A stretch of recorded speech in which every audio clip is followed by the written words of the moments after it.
कहानी की शुरुआत योंग नाम के एक मशहूर बॉक्सर से होती है। योंग सिर्फ अभी 16 साल का था। वो अपनी काबिलियत की मदद से शहर में काफ़ी ज़्यादा मशहूर हो चुका था। एक रात मैच जीतने के बाद योंग अपने घर जाने के लिए बेहद उत्सुक था, क्योंकि उसकी माँ और उसकी बहन घर पर उसका इंतज़ार कर रही थी।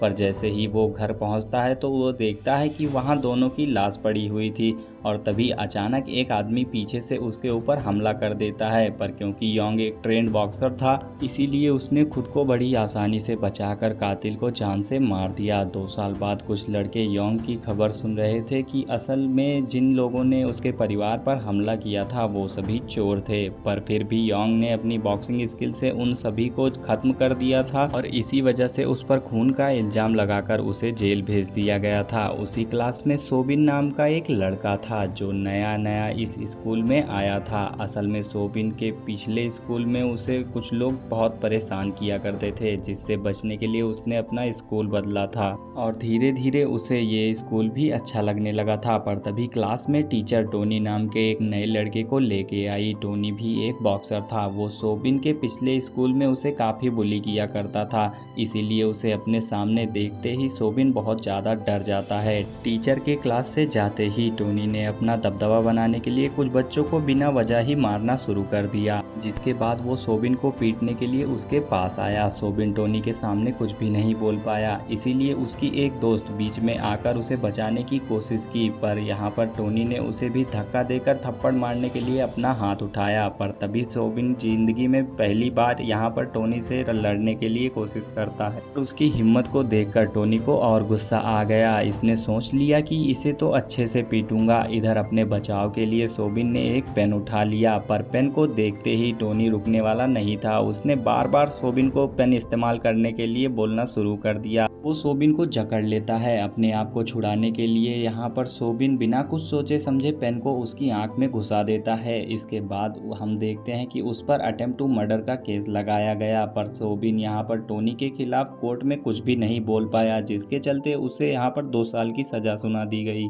कोर्ट से जेल ले जाने के लिए उसे एक बस में बिठाया गया, जहां किस्मत से उसकी सीट योंग के साथ ही थी। जेल पहुंचकर सभी कैदियों को अलग अलग सेल में डाल दिया गया, जहां सोबिन की दोस्ती मिन नाम के एक चोर से होती है। यहाँ पर उन दोनों को एक सेल में ही डाल दिया जाता है, जहां एक आदमी उन लोगों को जेल के अंदर चल रहे राज के बारे में बताया। उस जेल में जून, हॉक और हैन नाम के 3 सबसे बड़े कैदी थे, जिनमें से जून वो आदमी था जो हॉक और हान को बाकी कैदियों को तंग करने से रोकता था। लेकिन हाल ही में हॉक और हान दोनों प्लान करते हैं और जून को फंसा देते हैं, जिस वजह से पुलिस वाले उसे अलग कमरे में बंद कर देते हैं। और तभी हॉक और हान सभी कैदियों को मिलकर परेशान करने लगे थे।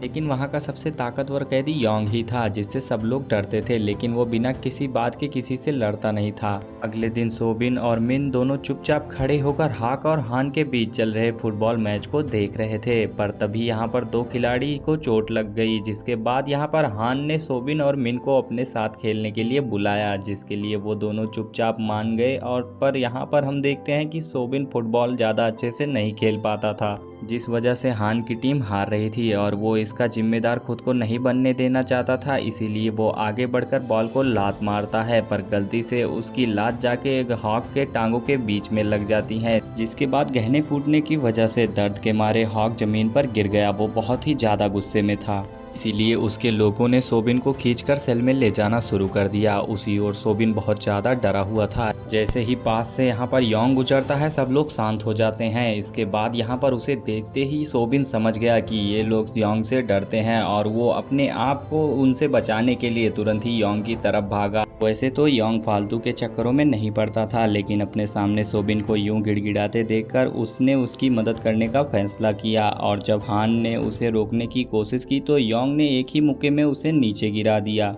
जेल में सभी बच्चों को पढ़ाया भी जाता था, पर क्लास के दौरान हॉक की नज़र सिर्फ सोबिन पर थी, जिसे वो मारकर उसकी हालत बिगाड़ देना चाहता था। क्लास के तुरंत बाद ही एक गार्ड सोबिन को किसी से मिलवाने के लिए लेकर गया, और वो आदमी कोई और नहीं बल्कि टोनी ही था, जिसकी एक आंख अब पूरी तरीके से खराब हो चुकी थी।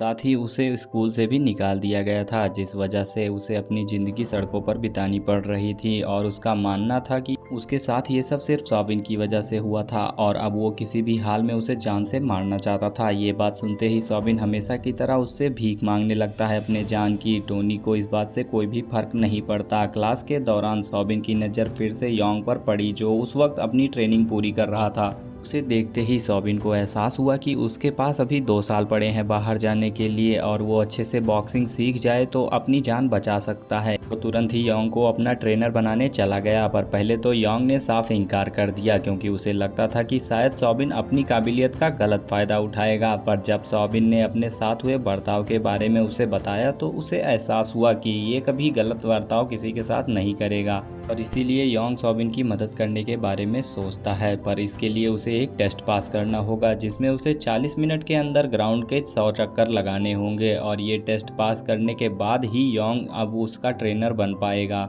ये ट्रेनिंग सौबिन के लिए बहुत ज़्यादा मायने रखती थी, इसीलिए उसने बिना रुके ग्राउंड के चक्कर लगाने शुरू कर दिए और भागते हुए उसे अपने अतीत के बुरे बर्ताव दिख रहे थे, इसीलिए वो मरने को तैयार था लेकिन रुकने को नहीं। आखिर में कुछ राउंड बचते हैं, तभी यहाँ पर सौबिन पूरी तरीके से थक चुका था, इसीलिए योंग यहाँ पर उसे रोकने के लिए कहता है, पर सौबिन अपना टेस्ट पास करने के लिए मन बना चुका था। वो पूरे 100 राउंड कंप्लीट होने के बाद ही रुका। तब तक वो इतना ज़्यादा थक चुका था कि ज़मीन पर बेहोश होने वाला था, पर तभी योंग ने उसे पकड़ लिया। उसकी कोशिश देखकर योंग समझ गया कि फाइटिंग सीखना उसके लिए कितना ज़्यादा ज़रूरी है। उसकी मदद करने के लिए जेलर से कहकर सौबिन को वो अपने कमरे में शिफ्ट करवा लेता है। असल में जेलर भी योंग का फ़ैन था, उसे पता था कि योंग गलत इंसान नहीं है, इसीलिए उसने तुरंत ही सौबिन को योंग के कमरे में शिफ्ट कर दिया। अगले दिन से ही यहाँ पर योंग ने सौबिन की ट्रेनिंग करना शुरू कर दी। पर सौबिन की कमज़ोर हालत को देखकर वो समझ गया कि उसे सौबिन को बहुत टाइम तक ट्रेन करना पड़ेगा। उधर हम देखते हैं कि हॉक भी अब यहाँ पर तैयारी में लगा हुआ था। ट्रेनिंग के दौरान सौफी काफ़ी ज़्यादा थक गया था और आराम करना चाहता था, पर योंग ने उसे याद दिलाया कि ऐसे बर्ताव के साथ कभी बॉक्सिंग नहीं सीख सकता कोई। यहाँ पर ये बात सुनते ही सौबिन दोबारा से एक्सरसाइज शुरू कर देता है। अगले कई दिनों तक वो ऐसे ही लगातार मेहनत करते रहा और धीरे धीरे उसकी शरीर में बदलाव आने लगा। इसी बीच सौबिन और योंग के बीच एक अच्छी दोस्ती भी हो गई। वहीं बाहर टोनी एक एक करके शहर के सभी गुंडों से लड़ना शुरू कर दिया था और एक दिन एक लड़ाई के दौरान उस पर एक गैंगस्टर की नज़र पड़ती है। वो उसकी काबिलियत को देखते हुए अपने लिए काम करने को कहता है, पर टोनी इस चीज़ के लिए राजी नहीं था और उसने गैंगस्टर की बेइज्जती कर दी, जिसके जवाब में उस गैंगस्टर ने उसे एक ही थप्पड़ में नीचे गिरा दिया और फिर उसने टोनी को उसका ऑफर मानने के लिए आखिरी मौका दिया। टोनी को भी पैसों की सख्त ज़रूरत थी, इसीलिए वो उस गैंगस्टर के लिए काम करने को राजी हो ही गया। उधर जेल में लंच के टाइम मिन ने सौबिन को बताया कि कुछ दिन बाद योंग बड़े लोगों की जेल में शिफ्ट कर दिया जाएगा और वो योंग से मिलने जाता है, पर योंग उसे बताता है कि अपनी लड़ाई तुम्हें एक दिन खुद ही लड़नी होगी, मैं तुम्हारे साथ हमेशा नहीं रहूंगा। और उधर हम देखते हैं कि हॉक के आदमी मिन को तंग कर रहे थे, पर तभी सौबिन वहां पर पहुंच गया और उन्होंने सौबिन को धमकाने की कोशिश की तो उसने अपनी बॉक्सिंग से उसे पीट दिया। अगले दिन हॉक के आदमी उसे अपने पास बुलाते हैं और मिन वहां पर उनसे मिलने के लिए अकेला चला जाता है। दोनों के बीच में फाइट शुरू हो जाती है और लड़ाई काफ़ी खतरनाक होती है। अचानक से यहाँ पर हम देखते हैं कि सौबिन के ऊपर हॉक काफ़ी ज़्यादा भारी पड़ रहा था, पर अब ये पुराना वाला सौबिन नहीं था, इसीलिए वो अपनी पूरी जान लगा देता है और उसे धूल चटा देता है। योंग वहाँ आता है और उसका हाथ पकड़ के चुपचाप से उसे अपने साथ लेकर चला जाता है। उधर शहर में टोनी का डर काफ़ी तेज़ी से बढ़ रहा था और वो दिन ब दिन काफ़ी ज़्यादा खतरनाक बनते जा रहा था। उधर योंग के साथ सौबिन अपनी आखिरी ट्रेनिंग करता है, जिसके बाद योंग को दूसरी जेल में शिफ्ट कर दिया जाता है। कुछ इसी तरह देखते ही देखते 2 साल बीत जाते हैं और यहाँ पर सौबिन को भी जेल से रिहा कर दिया जाता है। और सौबिन जैसे ही जेल से छूटकर बाहर निकलता है, तुरंत ही उसका सामना टोनी से हो जाता है, जिसने बिना कुछ बोले ही उससे लड़ाई शुरू कर दी। उनकी लड़ाई के दौरान हमने देखा कि दोनों ही इतने ज़्यादा फुर्तीले थे कि किसी के पंच किसी को हिट ही नहीं कर पा रहे थे। पर थोड़ी देर बाद हम देखते हैं कि आखिरकार टोनी यहाँ पर सौबिन के ऊपर भारी पड़ने लगता है और यहाँ पर सौबिन अपनी सारी शक्तियाँ लगा देता है, पर टोनी उसकी खूब धुलाई करता है। सौबिन भी अब काफ़ी ताकतवर हो चुका था। वो फिर से एक बार हिम्मत करता है और उठता है।